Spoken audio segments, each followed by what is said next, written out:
the light on behind it. Welcome to my office. Here it is. It's always important to have a place like a couch or nice seating for kids when you're a school counselor, because then they feel really comfortable in your office. My name is Shelly Maldonado. I'm the school counselor for ages 3 to 8 at Brent International School, Manila. So I am a school counselor. This is my 8th year working with students. Before a school counselor, I received my bachelor's degree in social studies education and psychology, and I was a social studies teacher at a high school level for 2 years in the public schools in the United States of America. And then I decided I wanted to be a school counselor, and it's a 3 full-year program with an internship in there. And then I became a school counselor in the public schools in Wisconsin in the United States for 4 years, and then I moved to Korea to be a school counselor for kindergarten through 8th grade for 2 years, and now I've been at Brent. This is my 2nd year working with ages 3 to 8. Personal information you wish to share? I am a mother. I have 2 children, which has been a really wonderful experience as a school counselor. I understand parents more. I understand as a teacher because I was one, but I also understand with my own children how they can feel about school, with changes, with bullying, if there's bullying, with friendships and schoolwork. So I think the more information you have and the more experience in life you have as a school counselor, it's really helpful. How did you begin your career in guidance counseling, or what led you into this profession? I wanted to be a school counselor since I was in middle school, and it was really a big time where there were gangs in the United States of America, and I always said, I'm going to be a counselor for gangs. And then my parents would say, okay, you know how we change our minds all the time. But when I actually pursued education before counseling, because in the United States, there used to be a law that you had to be a teacher before you could be a school counselor. So I decided I wanted to be a teacher first in case a school district or a state still had that as a law. So then I became a teacher, which I have no regrets being a teacher first, because I could really understand the teacher point of view, planning, lesson planning, behavior, classroom management, kind of built confidence in how to work with children in the classroom. But then I decided right away when I was a teacher, all I wanted to be doing was helping kids with their life and never teaching them social studies, ever. I didn't even like social studies. And so I was like, this is getting crazy. So I knew right away I wanted to be a school counselor still, and pursued my degree, which you have to, in the United States, have at least, it's at least 2.5 years program, a master's degree program. Mine was 3 years because it has an even higher certification. So then I did my program, and I have no regrets. Who are your present clientele, age group, population? So I love it because in the United States, I was in a public school in the United States, so my population of my school was really low income, and 80% were on the low income poverty level, which meant that they did not have enough money either to afford lunch, the public school lunch, or maybe they made, in the U.S., they had $20,000 or less kind of thing for a whole family. And I had 35% were Latinos, so they spoke Spanish, so I got a nice mix, and the other percentage were mostly white. And then after I went to Korea, because my family decided we wanted to become international educators and work in the international schools. And we went to Korea, and almost all my students, like 90% were ethnically Korean, and they were at ages 4 through 8th grade, so through 13. And it was really interesting because they spoke a lot of Korean. My own children were some of the only non-Koreans in their class, and it was my first international school experience, but it wasn't that diverse. So then after Korea, which was one reason we were interested in moving on from Korea, we came here to Brent, which is a beautifully diverse school. My son last year had 11 different nationalities in his classroom of 16 students. And this year I think he has at least 8 different nationalities. We have kids from all over, all different continents: Australia, Europe, Middle East, Asia, United States, North America, and South America. And it's really exciting because diversity is more of a common thing here, so kids are not like worried when they see kids who look different than them. They more embrace it and they love it. So that was one thing I really wanted for my own children, but also as an educator. Nice. What guidance counseling services do you provide in this setting? It's really important. We have an organization that's called American School Counselor Association, ASCA. I highly suggest anyone interested who's in being a school counselor looking up that organization. They have guidelines as to how you should set up a successful counseling program. And so in any setting I've been in, I've tried to follow the guidelines from ASCA. And basically they split it into like 3 major parts of your time, which are over half your time should be with 100% of the students. You should be offering classroom guidance, being in there, knowing every child, teaching about social skills, teaching about character education, how to be a great friend, how to problem solve, how to handle your emotions, identifying feelings, communicating your feelings with others. And then the second aspect, which is maybe about 15% of your time, should be with school groups. So starting small groups, and actually I'm just starting my small groups tomorrow. I'm going to be having a few groups for first graders. One is a Be Assertive group because it's kids who tend to follow other kids a lot and they don't have a voice within friendships. So I'm trying to build up their confidence to know that they have a good voice and they need to say it to others. Another group is called Being a Great Friend because I have first graders who aren't following the rules very well. They're not a great friend. Maybe they're a little aggressive.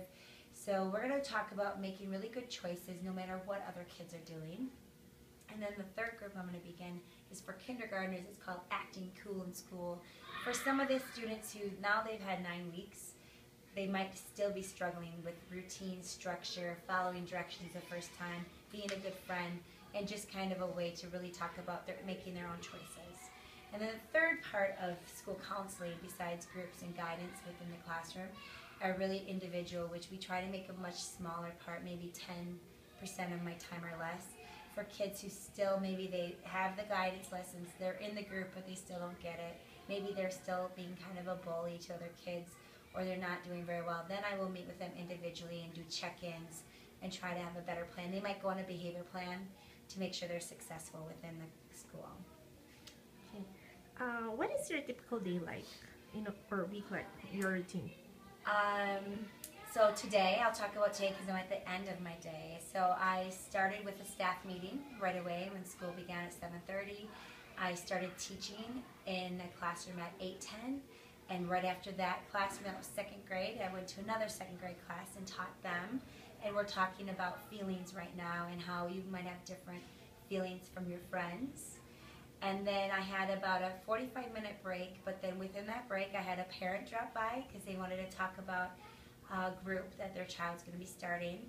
I had a teacher drop by because they were interested in me doing something with them after school. And then I had time to check my emails.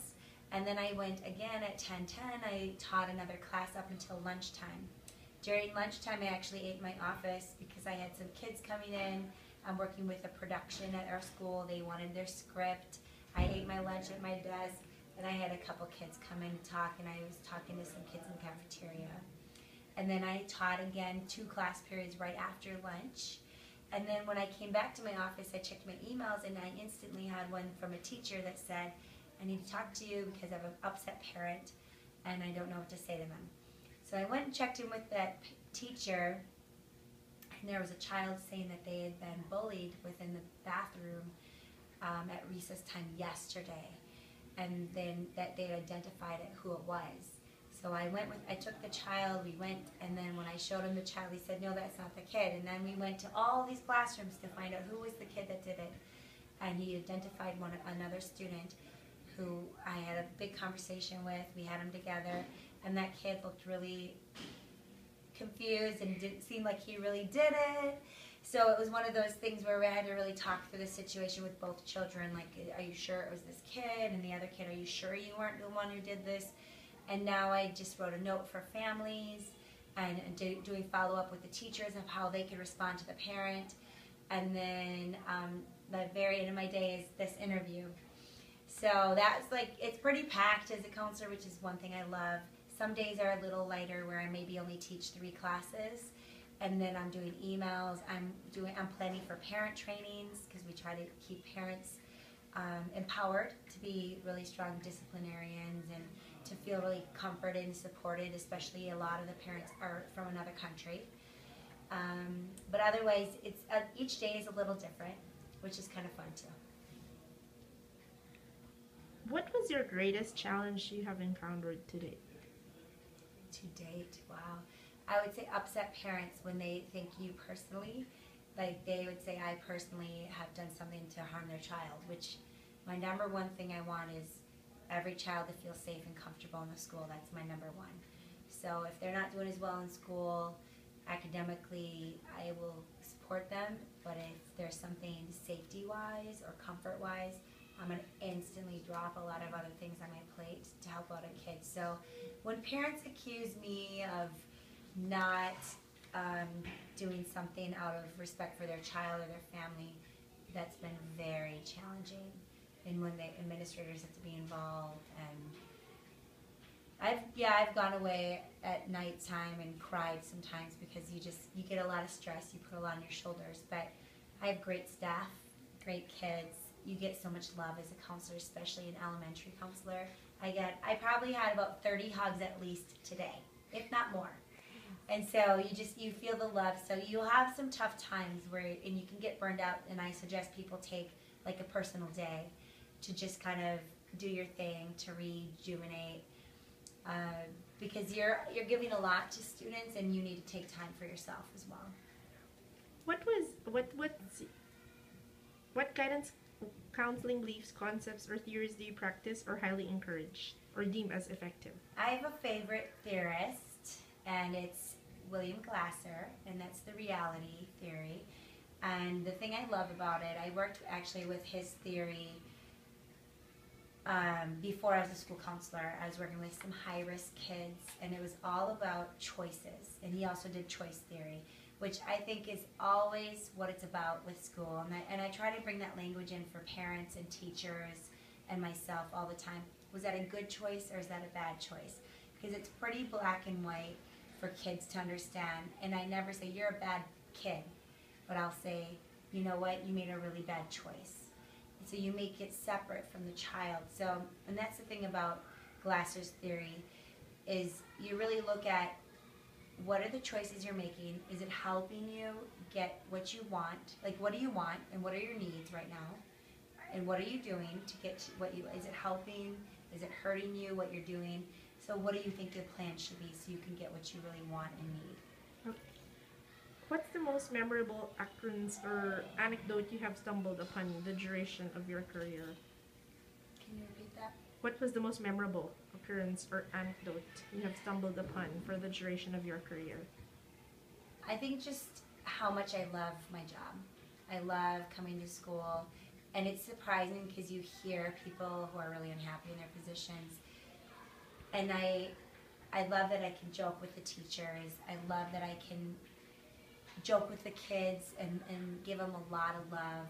And that's my number one thing, is when I get kids. The best card I ever received from a kid was, Mrs. Maldonado, you teach us about love. And I don't ever really say love, and it just meant so much to me. It was exactly what I want to come across in every day with the kids, that I love them, no matter what choices they're making. What was your most memorable, what advice or recommendations can you provide to people who would like to pursue a guidance counseling career in the future?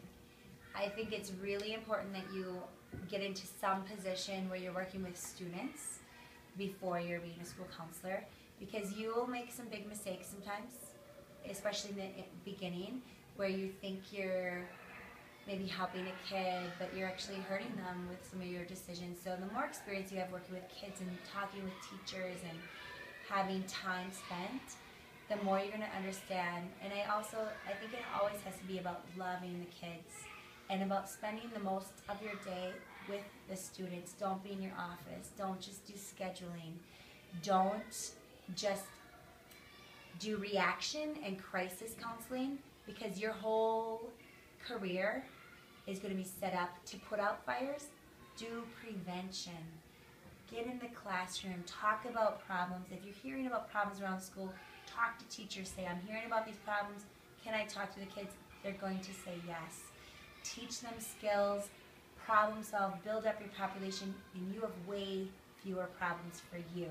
You're not putting out a lot of fires because you've built up the student population to be really great kids and strong problem solvers. Thank you very much. That is a very wonderful talk and interview. This video might be uploaded on YouTube for educational purposes. Will that be okay? That's fine. Thank you. Thank you.